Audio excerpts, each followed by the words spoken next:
Good morning students, how are you all? I hope you all are fine. I am Sharandeep Kaur and today we are going to continue our chapter solution. Last lecture में बेटा हमने colligative properties की थी. Total 4 colligative properties थी जिसमें से हमने 3 कर ली थी. कौन कौन सी? Elevation in boiling point, depression in freezing point and relative lowering in vapour pressure. Fourth जो हमारी प्रॉपर्टी है बेटा ऑस्मोसिस एंड ऑस्मोटिक प्रेशर, ये आज हम कंटिन्यू करेंगे. क्लियर है? तो सबसे पहले हम करते हैं बेटा ऑस्मोसिस. ऑस्मोसिस क्या होता है? देखो बेटा एक एग्जांपल लेके ऑस्मोसिस को समझेंगे. हमने क्या किया बेटा, एक बीकर ले लिया, बीकर की डिवीज़न कर ली 2 पार्ट्स में, 2 इक्वल पार्ट्स में बीकर की डिवीज़न कर ली. जो बेटा ये हमने डिवीज़न की है ये की है through semi permeable membrane. Semi permeable membrane के थ्रू हमने इसके डिवीज़न कर दी. सेमी परमिएबल मेम्ब्रेन का क्या मतलब होगा? सेमी का मतलब क्या होता है? हाफ. कि ये क्या करेगी, सेमी परमिएबल मेम्ब्रेन कुछ पार्टिकल्स को अलाउ करेगी टू पास थ्रू दिस. ठीक है, कि इस मेम्ब्रेन में से ओनली कुछ पार्टिकल्स होंगे जो पास कर देंगे, जिनको ये परमिट करेगी, अलाउ करेगी, एंड कुछ पार्टिकल्स को ये क्या करेगी, अलाउ नहीं करेगी इसमें से पास होने के लिए. तो ऑब्वियसली जैसे फिल्टर पेपर होता है, फिल्टर पेपर में से क्या होता है, जो छोटे पार्टिकल्स होते हैं वो तो पास कर जाते हैं, लेकिन जो लार्ज साइज पार्टिकल्स होते हैं वो पास नहीं करते हैं. सिमिलरली सेमी परमिएबल मेम्ब्रेन भी एक तरह से फिल्टर का काम करता है, जिसमें से लार्ज साइज पार्टिकल्स जो होते हैं उनको ये अलाउ नहीं करती है पास होने के लिए. इसका मतलब हम बेटा देखो सॉल्यूशन की बात कर रहे हैं. सॉल्यूशन में 2 कंपोनेंट्स होते हैं, एक तो हमारा है सोल्यूट एंड सेकंड है सॉल्वेंट. तो सेमी परमिएबल मेम्ब्रेन क्या करेगी, ओनली सॉल्वेंट मॉलिक्यूल्स को अलाउ करेगी पास करने के लिए, लेकिन सोल्यूट को अलाउ नहीं करेगी. क्लियर है? तो हमने क्या किया, यहाँ पे इस साइड हमने क्या किया बेटा, प्योर वाटर ले लिया, प्योर वाटर ले लिया. इस साइड हमने क्या किया बेटा, इम्प्योर वाटर ले लिया.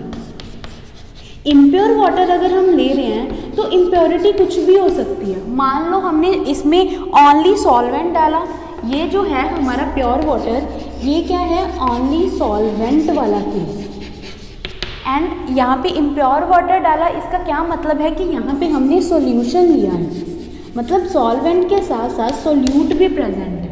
क्लियर है? तो हम मान के चल लेते हैं कि जो हमारा सोल्यूट है वो क्या है, सॉल्ट है. ठीक है, वाटर प्लस सॉल्ट लिया. अब क्या है बेटा, अगर हम यहाँ से देखेंगे सेमी परमिएबल मेम्ब्रेन से हमने अभी कहा कि क्या होगा, जो सॉल्ट पार्टिकल्स है वो तो मूव नहीं कर सकते, ओनली सॉल्वेंट पार्टिकल्स मूव करेंगे. ठीक है, यहाँ पे बेटा ऑस्मोसिस प्रोसेस होगी. अब ऑस्मोसिस प्रोसेस कैसे होगी, यहाँ पे बेटा क्या प्रोसेस होगी कि जो वाटर है ना प्योर वाली साइड से इम्प्योर वाली साइड जाना शुरू कर देगा. ऑस्मोसिस प्रोसेस होगी, मतलब क्या होगा कि जो स्मॉल साइज पार्टिकल्स हैं वो क्या हैं, पास करना शुरू कर देंगे through the semi permeable membrane. Pure वाली साइड से वाटर इम्प्योर वाली साइड जाना शुरू कर देगा, क्योंकि ऑस्मोसिस प्रोसेस हो रही है. अब ऑस्मोसिस प्रोसेस क्या होती है, जब कोई भी चीज़ मूव करती है high concentration to low concentration,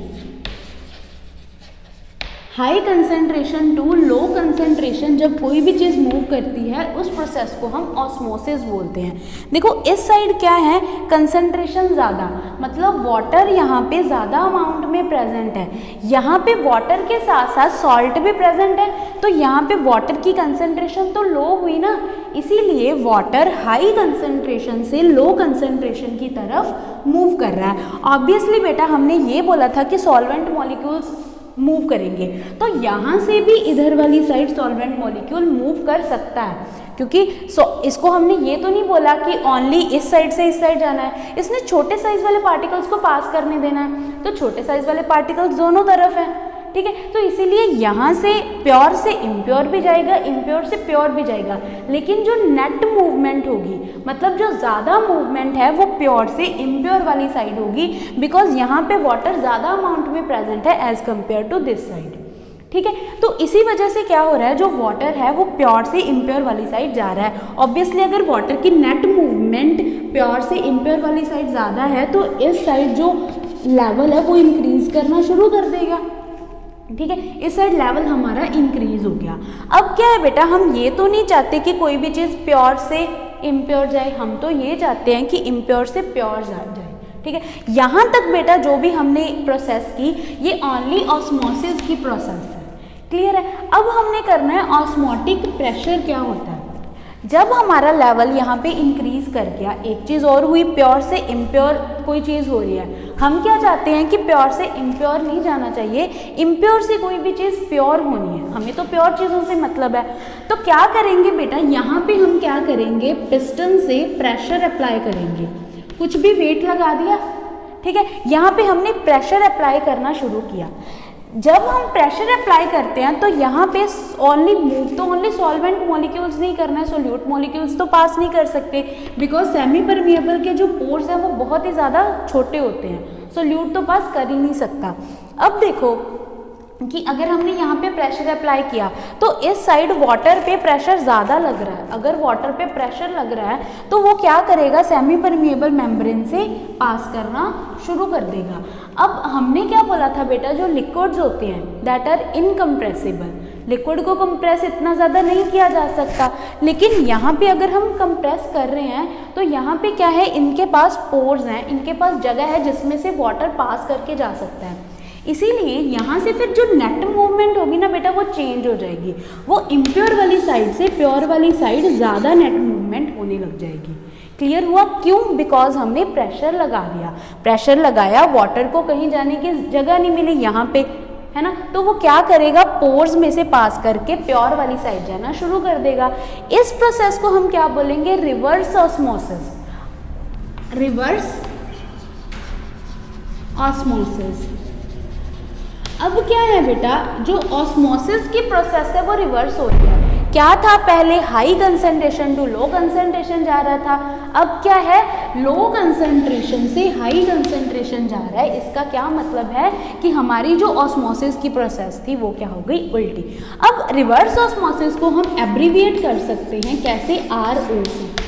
RO सुना होगा आपने, हमारे हर किसी के घर में होता है RO सिस्टम, है ना, जिससे हम फिल्टर करते हैं वाटर को। तो जो बेटा RO है ये हमारा ऑस्मोसिस ही है जो रिवर्स होके आ रहा है। यहाँ से हमें इम्प्योर से प्योर वाटर मिल रहा है, ठीक है। तो वो प्रोसेस क्या है, रिवर्स ऑस्मोसिस। ये जो सारी कॉलिगेटिव प्रॉपर्टीज़ है ना बेटा, ये हमारी डेली लाइफ में यूज़ हो रही हैं। रिवर्स ऑस्मोसिस का पता चल गया जब हमने प्रेशर अप्लाई किया। अब ऑस्मोटिक प्रेशर क्या है, ऑस्मोटिक प्रेशर बेटा वो प्रेशर है जब दोनों का लेवल क्या हो जाएगा, इक्वल हो जाएगा। हमने प्रेशर अप्लाई किया, प्रेशर अप्लाई करने से पहले क्या था, जब हमने प्रेशर अप्लाई नहीं किया था, प्योर से इम्प्योर वाटर चला गया, अब इम्प्योर से प्योर तक वापस आ रहा है, तो इनका लेवल कहीं पे जाके सेम हो जाएगा। जितना प्रेशर हमने अप्लाई किया, जब दोनों का लेवल सेम हो गया, मतलब जब नेट मूवमेंट ज़ीरो हो गई, ना तो यहाँ से इधर वाटर जा रहा है ना ही इधर से इधर वाटर आ रहा है, मतलब जब नेट मूवमेंट ज़ीरो हो जाएगी, नेट मूवमेंट कितनी हो गई, ज़ीरो हो गई, तब उस प्रेशर को हम क्या बोलेंगे, osmotic pressure. And osmotic pressure को हम किसके साथ डिनोट करते हैं, पाई के साथ। क्लियर है? देखो बेटा, ऑस्मोटिक प्रेशर क्या किया था हमने, पाई। अब हम क्या बोल रहे हैं कि ऑस्मोटिक प्रेशर एक कॉलिगेटिव प्रॉपर्टी है। कॉलिगेटिव प्रॉपर्टीज़ क्या होती हैं, जो only number of solute particles पे डिपेंड करती हैं। तो हमें ये शो भी तो करना पड़ेगा कि ऑस्मोटिक प्रेशर एक कॉलिगेटिव प्रॉपर्टी है। ऑस्मोटिक प्रेशर कॉलिगेटिव प्रॉपर्टी कैसे है, ये अब हम करते हैं। देखो बेटा, पाई क्या है, ऑस्मोटिक प्रेशर, है ना। इससे पहले हमने एक आइडियल गैस की इक्वेशन की थी +1 क्लास में, क्या थी, PV = nRT, ठीक है, PV = nRT, जिसमें P क्या होता है, प्रेशर, V क्या होता है, volume, N is number of moles of solute particles, R is gas constant and T is temperature. अब हम बेटा यहाँ पे अगर प्रेशर की बात कर रहे हैं तो हम R तो पहले ही कांस्टेंट होता है, टेम्परेचर को हम एज अ कांस्टेंट मान के चलते हैं, ठीक है। टेम्परेचर को हमने कांस्टेंट रख लिया, R पहले से ही कांस्टेंट है तो RT तो हुआ कांस्टेंट। अब प्रेशर हम यहाँ पे कौन सा अप्लाई करेंगे, ऑस्मोटिक प्रेशर वाला।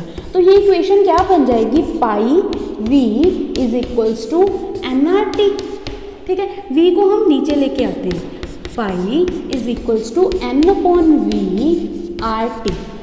अब n अपॉन वी बता सकते हो क्या है, देखो क्या है, number of solute particles divided by volume of solution. क्या होता है ये, number of solute particles divided by volume of solution, this is our molarity, है ना, मोलैरिटी है, मतलब ये हमारी एक क्या है, कॉन्सेंट्रेशन टर्म है, कॉन्सेंट्रेशन टर्म है, तो हम m की जगह पे क्या लिख लेंगे, c लिख लेंगे, ताकि कोई भी कॉन्सेंट्रेशन टर्म हमारे पास आ जाए।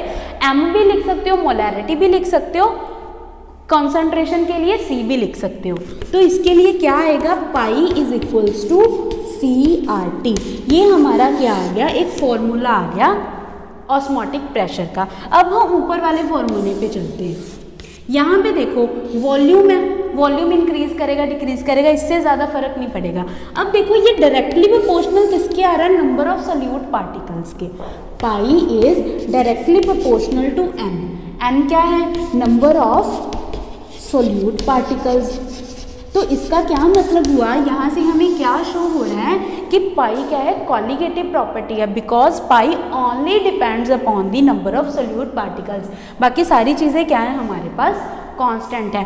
v तो डिल्यूशन के साथ इंक्रीज डिक्रीज कर सकता है, इसीलिए v पे ऑस्मोटिक प्रेशर का ज़्यादा इफेक्ट नहीं पड़ेगा, only number of solute particles पे पड़ेगा। तो यहाँ पे हमने क्या कर दिया, शो कर दिया कि ऑस्मोटिक प्रेशर क्या है, एक कॉलिगेटिव प्रॉपर्टी है। आपको एग्जाम में भी ये ऐसे पूछा जा सकता है, या तो एक्सप्लेन करने के लिए बोल देंगे ऑस्मोसिस को, ऑस्मोटिक प्रेशर को एक्सप्लेन करो, या फिर इनडायरेक्टली आपको ये पूछ लेंगे कि how you can show that कि osmotic pressure is a colligative property. ठीक है, तो ऐसे आपने क्या करना होगा, शो करना होगा कि osmotic pressure number of solute particles पे डिपेंड कर रहा है, इसीलिए ये क्या है, ऑस्मोटिक कॉलिगेटिव प्रॉपर्टी है। अब बेटा देखो नंबर ऑफ सोल्यूट पार्टिकल्स को आप कैसे लिख सकते हो, इसको और ज़्यादा हम एक्सप्लेन कर लेते हैं। हमने हर एक कॉलिगेटिव प्रॉपर्टी से मॉलिक्यूलर मास को रिलेट किया था, मॉलिक्यूलर मास निकाला था हमने एलिवेशन इन बॉइलिंग पॉइंट में भी, डिप्रेशन इन फ्रीजिंग पॉइंट में भी, यहाँ पे भी हम निकालेंगे। क्या है, pi is equals to n upon V R T. अब नंबर ऑफ सोल्यूट पार्टिकल्स है, इसको m को हम नंबर ऑफ मोल्स भी तो बोलते हैं ना, number of moles of solute, है ना। तो नंबर ऑफ मोल्स किसके इक्वल होता है, n is equals to given mass by molar mass. Given mass को हम W से डिनोट करते हैं, मोलर मास को m से। अब ये सोल्यूट है, इसीलिए इसको N2 W2 M2 लिख लेते हैं, क्योंकि सोल्यूट है, सोल्यूट के लिए हमने 2 लिख लिया। Pi is equals to m की वैल्यू पुट कर दो, क्या आ जाएगी, W2 बाय M2, बाकी सारी चीज़ें एज इट इज। ठीक है, इससे अगर हमने m की वैल्यू निकालनी है, मोलर मास की वैल्यू निकालनी है, तो कैसे आ जाएगी, W2RT divided by pi v।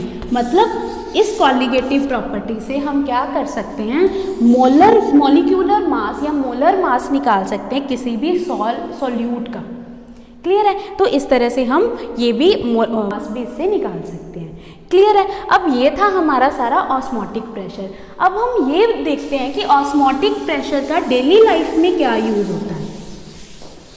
देखो बेटा, आपने कई बार देखा होगा कि जब हम सैलड वगैरह या कोई फ्रूट वगैरह काट के रखते हैं, उस पर हम क्या है, थोड़ा सा नमक छिड़क देते हैं, है ना। जब हमने सॉल्ट उस पर डाल दिया तो वाटर बाहर आने लग जाता है ना। ऐसा क्यों होता है, कई बार ये आपने देखा होगा कि जो मुरझाए हुए फूल होते हैं, है ना, फ्लावर्स होते हैं, उनको अगर हम वाटर में डाल के रख देते हैं तो वो दोबारा रिवाइव हो जाते हैं, है ना। और क्या चीज़ें हो सकती है, जैसे अब हम जब पिकल डालते हैं ना, तो पिकल डालते हैं, जो रॉ मैंगोज होते हैं वो थोड़े से श्रिवल कर जाते हैं, श्रिंक कर जाते हैं। क्यों होता है ऐसा, ये सारी चीज़ें किसके रिलेटेड हैं बेटा, ऑस्मोटिक प्रेशर के रिलेटेड हैं। देखो क्या होता है, हमारे ब्लड सेल्स में भी ऐसा होता है। आपको ब्लड सेल से एक एग्जांपल देती हूँ। मान लो हमारे पास क्या है बेटा, एक बीकर है जिसमें एक हमने क्या रख दिया, रेड ब्लड सेल रख दिया, RBC रख दिया, रेड ब्लड सेल रख दिया। अब इसको हमने क्या है, वाटर में डाल के रख देंगे, इसको हमने वाटर में डाल के रख दिया। ठीक है। वाटर में हमने बेटा थोड़ा सा सॉल्ट ऐड किया। अब सॉल्ट कितना ऐड करेंगे इसके रिलेटेड हमें आरबीसी में चेंजेस दिखाई देंगे। मान लो अगर सॉल्ट हमने 0.9% रख दिया, 0.9% सॉल्ट वाटर लग दिया, मतलब 0.9 इसमें क्या है, मान लो 0.9 ग्राम क्या है, सॉल्ट है, बाकी जो बचा 100 में से दैट इज वाटर। ठीक है, 0.9% हमने सॉल्ट सॉल्यूशन लिया, वो हमने उसमें आरबीसी को डिसॉल्व करके रख दिया। अब आरबीसी में कोई चेंज दिखाई नहीं देगा, जैसा आरबीसी था वैसा ही बनेगा। ऐसे सॉल्यूशन को जब दोनों का मतलब यहाँ पे जैसे आरबीसी है ना, एंड जो हमने सॉल्ट सॉल्यूशन लिया, दोनों का ऑस्मोटिक प्रेशर जो होगा, मतलब पाई की जो वैल्यू होगी जब इक्वल हो, ऐसे सॉल्यूशन को हम आइसोटोनिक सॉल्यूशन बोलते हैं। आइसोटोनिक सॉल्यूशन बोलते हैं जब दोनों की वैल्यू ऑस्मोटिक प्रेशर की वैल्यू इक्वल हो, मतलब दोनों में कोई चेंज नहीं हो रहा। जैसे हमने ऑस्मोटिक प्रेशर निकाला था, हमने देखा था कि ना तो प्योर से इम्प्योर जा रहा है, ना ही इम्प्योर से प्योर वाटर जा रहा है, मतलब कोई चेंज नहीं हुआ। इसीलिए ये क्या है हमारा, उस टाइम पे जो सॉल्यूशन होगा उसको हम आइसोटोनिक सॉल्यूशन बोलेंगे। क्लियर है। अब क्या है बेटा, अगर हम क्या कर देंगे 0.9% से ज़्यादा कर दें कंसंट्रेशन, मोर देन 0.9% कर दी कंसंट्रेशन, तो यहाँ पे हमारी जो कंसंट्रेशन है, बाहर वाली जो हमारी कंसंट्रेशन है वो क्या होगी, इंक्रीज होगी। बाहर वाली कंसंट्रेशन इंक्रीज होगी। तो ऑस्मोसिस में क्या होता था, ऑस्मोसिस में क्या होता था कि high concentration to low concentration कोई चीज़ जा रही है ना, high concentration to low concentration जा रही है, तो क्या होगा, वाटर यहाँ पे कंसंट्रेशन देखो कम होगी ना वाटर की, क्योंकि यहाँ पे क्या है, सॉल्ट ज़्यादा है, मोर देन 0.9% कंसंट्रेशन है, सॉल्ट ज़्यादा है, तो यहाँ से पे कंसंट्रेशन कम होगी, किसकी, वाटर की कंसंट्रेशन कम होगी। तो क्या होगा, आरबीसी से जो लिक्विड है, जो वाटर है, वो बाहर आना शुरू कर देगा, वो बाहर आना शुरू कर दिया। अगर वो बाहर आएगा बेटा, तो इसका क्या मतलब, जो आरबीसी होगा वो क्या कर जाएगा, श्रिंक कर देगा, वो क्या कर जाएगा, श्रिंक कर जाएगा। ऐसे सॉल्यूशन को हम बोलते हैं हाइपरटोनिक सॉल्यूशन। क्लियर है। इसके बाद क्या होगा कि अगर हमने क्या कर दी, कंसंट्रेशन लेस देन कर दी, अगर हम कॉन्सेंट्रेशन लेस देन कर देते हैं 0.9% सॉल्यूशन से, तो इसका मतलब जो बाहर है, बाहर वाटर की अमाउंट ज़्यादा है एज कंपेयर टू सॉल्ट। ठीक है, तो फिर क्या होगा, तो फिर ऐसा, इसका ये मतलब है कि बाहर कंसंट्रेशन लेस है, अंदर कंसंट्रेशन ज़्यादा है, सॉरी, बाहर वाटर की कंसंट्रेशन ज़्यादा है, अंदर कम है। यहाँ पे क्या होगा, जो वाटर है वो अंदर जाना शुरू कर देगा बाहर से। अगर वो अंदर जाना शुरू कर दिया तो इससे क्या हो जाएगा, आरबीसी स्वेलअप हो जाएगा, है ना, तो आरबीसी की स्वेलिंग हो जाएगी। ऐसे सॉल्यूशन को, लेस कंसंट्रेशन वाले सॉल्यूशन को हम क्या बोलते हैं, हाइपोटोनिक सॉल्यूशन।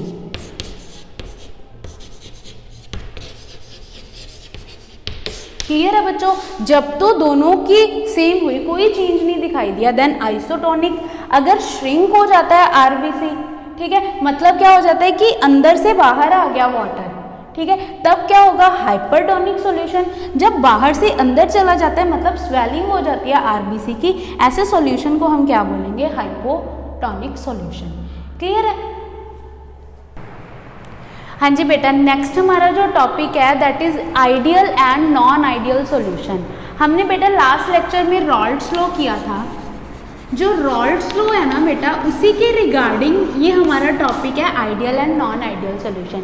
सिंपल सी बात है, जो भी सॉल्यूशन है जो रॉल्ट्स लॉ को फॉलो करते हैं दैट आर आइडियल, एंड जो रॉल्ट्स लॉ को फॉलो नहीं करते वो क्या होते हैं, नॉन आइडियल सॉल्यूशन। ठीक है, अब रॉल्ट्स लॉ का हमने रिलेशन तो कर लिया था, रॉल्ट्स लॉ के ग्राफ रहते थे करने वाले, वो आज करेंगे, तभी आपको non and ideal and non ideal solution समझ में आएगा। ठीक है, ग्राफ क्या थे रॉल्ट्स लॉ के, देखो बेटा रॉल्ट्स लॉ क्या था, सिंपल हमने किया था कि जो प्रेशर होता है किसी भी कंपोनेंट का, मान लो ए कंपोनेंट, ए पहले लिख के चलते हैं कि ए हमारे पास सॉल्वेंट है, एंड बी क्या है हमारे पास, सोल्यूट है। ठीक है, रॉल्ट लॉ के अकॉर्डिंग हमने क्या किया था कि जब किसी भी एक कंपोनेंट का वेपर प्रेशर होता है that is equals to the vapour pressure of that component at its pure state multiplied by the mole fraction of that component.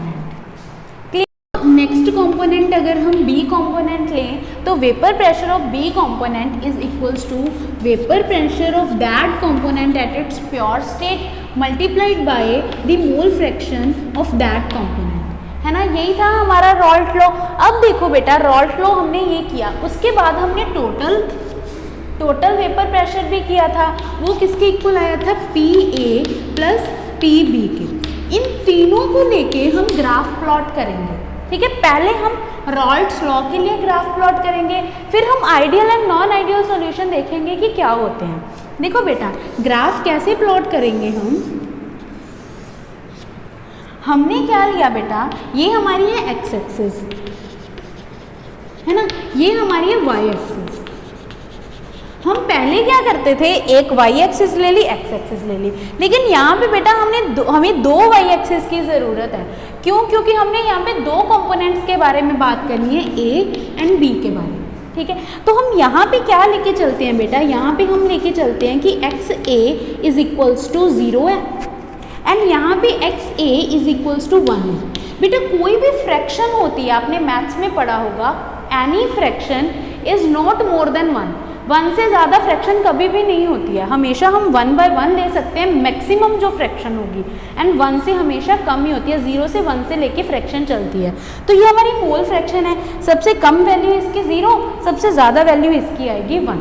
तो हम ये मान के चल रहे हैं कि जैसे जैसे हम एक्स एक्सिस में से यहाँ तक जाते हैं, वैसे वैसे मोल फ्रैक्शन जो ए की है या फिर नंबर ऑफ मोल्स ऑफ ए जो हैं वो इंक्रीज कर रहे हैं। ठीक है, फ्रॉम लेफ्ट टू राइट। इसी तरह से हम यहाँ पे फिर क्या मान के चलेंगे कि जो एक्स बी है दैट इज़ 1 एंड यहाँ पे एक्स बी जो है दैट इज़ 0।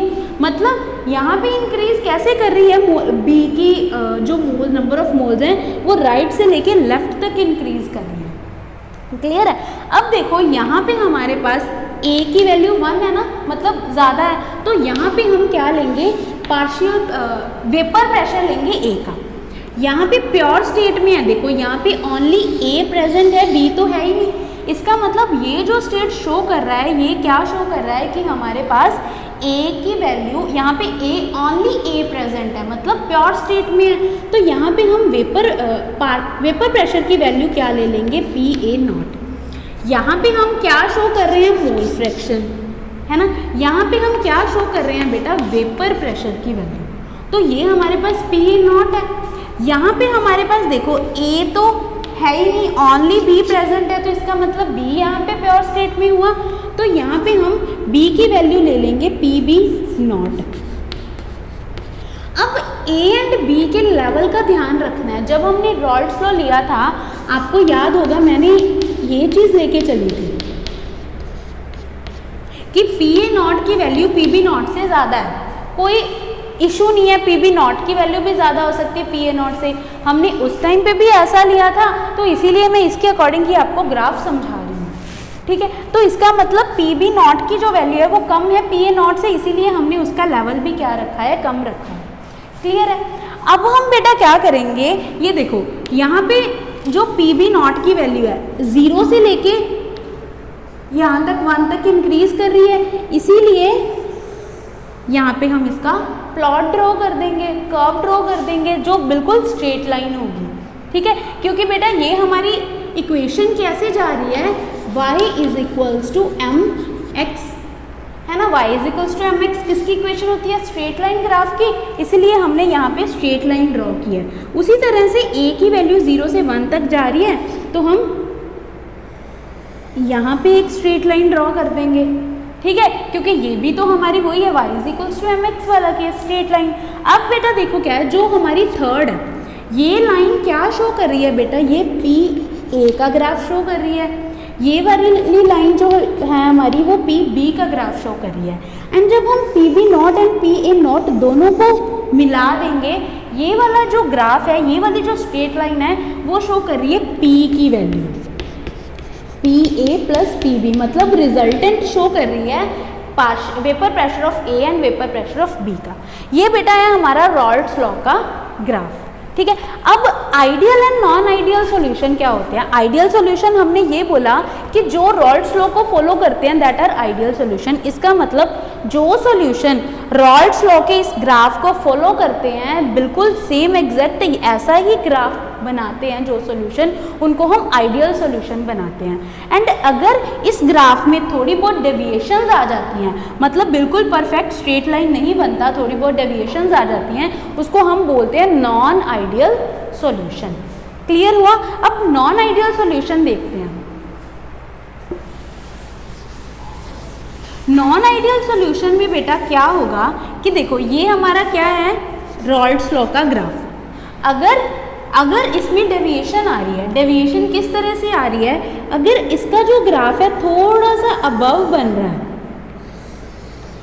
थोड़ा सा अबव बन रहा है टू द रॉल्ट लॉ, तो हम इसको क्या बोलेंगे, non ideal. And non ideal में अगेन इसको क्या बोलेंगे, पॉजिटिव डेविएशन। क्लियर है? Positive deviation. एंड अगर हमारे पास इसका ग्राफ किस तरह से बन रहा है, थोड़ी सी इसकी जो वैल्यू है ना वो बिलो आ रही है to the Raoult's law graph, below आ रही है, तो हम इसको क्या बोलेंगे बेटा, नेगेटिव डेविएशन। ठीक है, मतलब ये दोनों क्या शो कर रहे हैं, नॉन आइडियल। लेकिन नॉन आइडियल की आगे टाइप्स हैं, positive deviation and negative deviation. Clear हुआ? अब हम बारी बारी से ideal, non ideal, positive and negative deviation के डिफरेंसेस कर लेते हैं।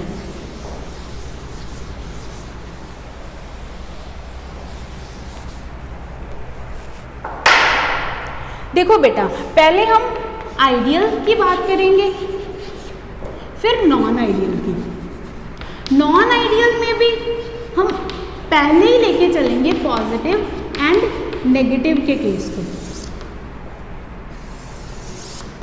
देखो बेटा, सबसे फर्स्ट जो आइडियल सॉल्यूशन है, क्या बोलेंगे हम, ये क्या करता है, फॉलो करता है रॉल्ट्स लॉ को। ठीक है, यहाँ पे हम क्या बोलेंगे, डज नॉट फॉलो।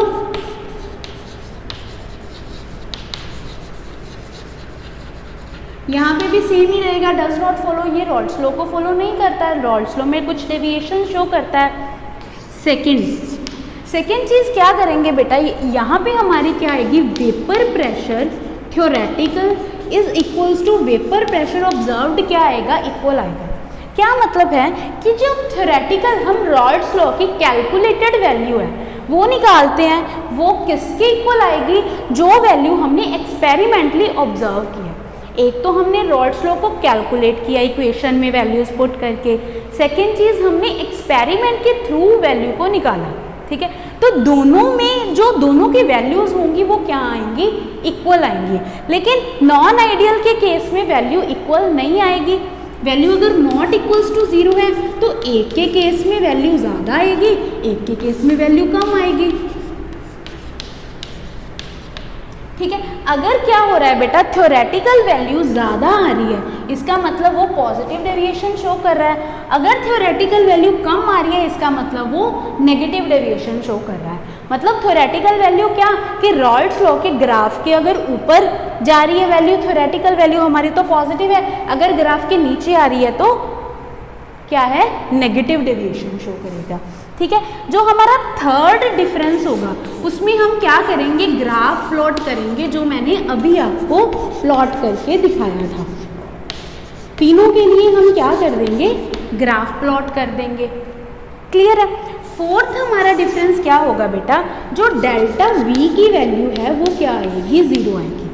अब डेल्टा वी का क्या मतलब है, वी मतलब वॉल्यूम, डेल्टा मतलब चेंज इन वॉल्यूम की जो वैल्यू है वो आइडियल के लिए क्या आएगी, 0।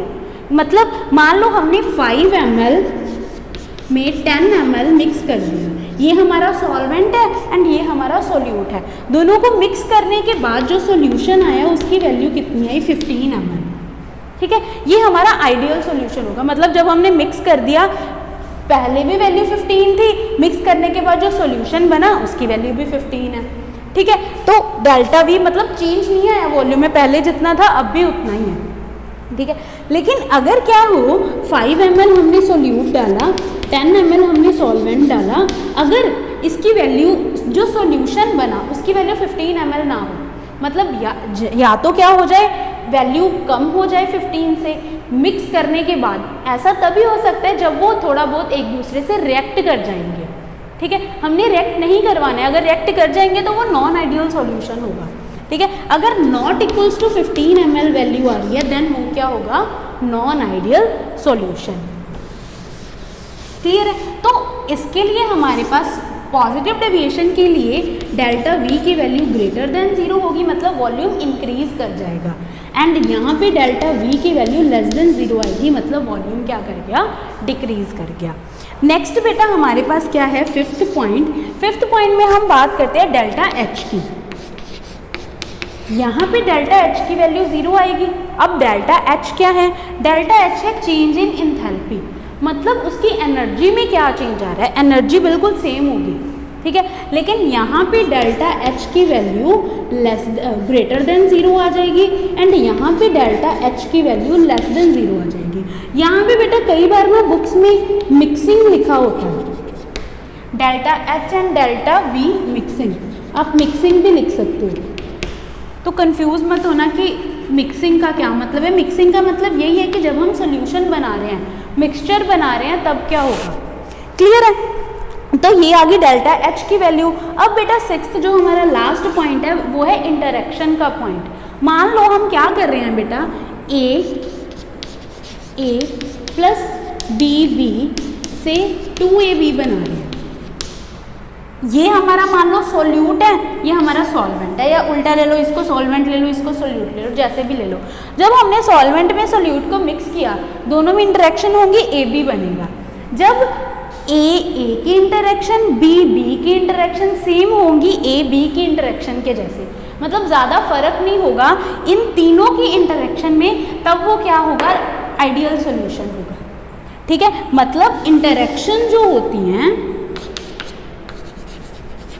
Interactions of reactant and product, reactant and product की जो इंटरेक्शंस होती हैं आर सेम, तब तो वो क्या शो करते हैं, ideal solution. And non ideal कब शो करेंगे, जब इंटरेक्शन सेम नहीं होती। अब पॉजिटिव कैसे होंगी, when interaction of product are more than reactant। जब प्रोडक्ट की इंटरेक्शंस ज़्यादा हैं तब क्या होगा, रिएक्टेंट की इंटरेक्शंस ज़्यादा हैं प्रोडक्ट की इंटरेक्शन से, तब तो पॉजिटिव डेविएशन होगा। लेकिन जब प्रोडक्ट की ज़्यादा है रिएक्टेंट से, तब क्या होगा, नेगेटिव डेविएशन शो करेगी। क्लियर है। ये हमारे बेटा 6 पॉइंट्स है आइडियल नॉन आइडियल के डिफरेंसेस के भी, and positive and negative deviation के डिफरेंसेस के भी, ठीक है। तो ये आपने अच्छे से लिख भी लेने हैं एंड इनको लर्न भी करना है। क्लियर है। नेक्स्ट लेक्चर में हम नेक्स्ट टॉपिक को प्रोसीड करेंगे। Okay, thank you.